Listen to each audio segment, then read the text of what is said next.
Hello, this is Caleb with Garvin Sewer Service. I'm at 3995 J Street. So we had kind of a funny situation.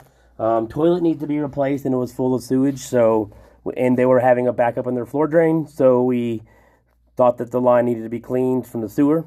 And they also wanted to get inspected because they had a second opinion of somebody who told them they needed to get a whole new line replacement. So we're in the crawl space because we have to run from this area. It's a very, very difficult access. I have my supervisor, Mitch, with me today to assist in how difficult this was. So right now I'm all the way out to the city tap where we located this, about 3 feet and some change. I'll double check with him how deep it is, but it's 3 feet and some change. 3 feet and 1 inch where our next door neighbor sewer lateral meets this sewer main. We are 80 feet out from the clean out, and we are looking at the city connection right here. We did have what happened was that we ran our sewer line, snaked it all the way out. We started running water from within the house to flush out the system. We observed that the 2-inch sewer, or the 2-inch secondary line servicing the laundry and the kitchen, and where the floor drain is, that was backing up independently. I'm unsure at this time of whether or not the sewer line was backed up and that got backed up as a result of it, or if that was the only sole backup at this time. But we snaked both the sewer itself all the way out to the city where we're looking at, as well as the secondary line, the 2-inch line, through the crawl space as well. So a couple things to point out is we do have a little bit of a low spot here. We will go underwater a little bit. It's not too bad. The water, we did have the kitchen running for a bit. It's been off for about 3 minutes or so.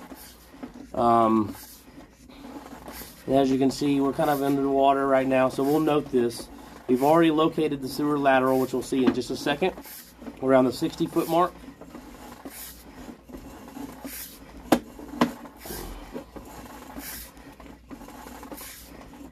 Right here is our sewer lateral. It's 3 feet 1 inch. This is underneath the driveway. So this whole line, unfortunately, does go out to underneath the driveway. The entirety of the line on the outside portion, it does not go underneath the grass. However, with the exception of that low spot, we do not have any roots.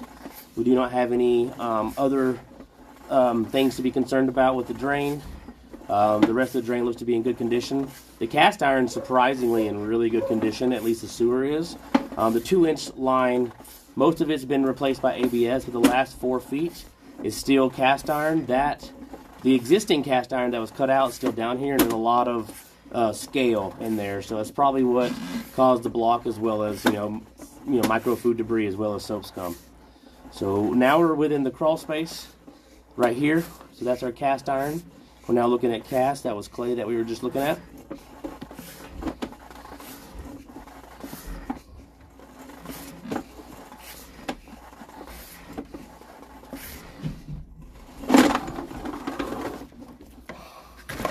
Give me 1 second. The line spilled out of my camera. Yes, I will need a 3-inch brass cleanout plug. It may be 2.5. Do you have them on your truck?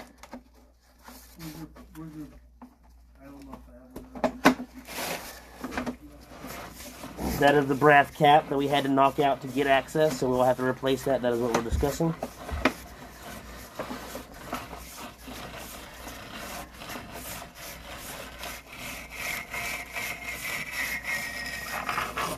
And here is our very difficult clean out access. If there's any other questions, refer to the invoice summary. I'll be replacing the toilet here in just a moment. So we'll have a new toilet. Your secondary line's clean. Your sewer line's clean. And your sewer line has been located where the line from the neighbor joins, as well as the city connection. Any other questions, refer to the invoice summary. My name is Caleb. I was here with my supervisor, Mitch. Thank you for your time.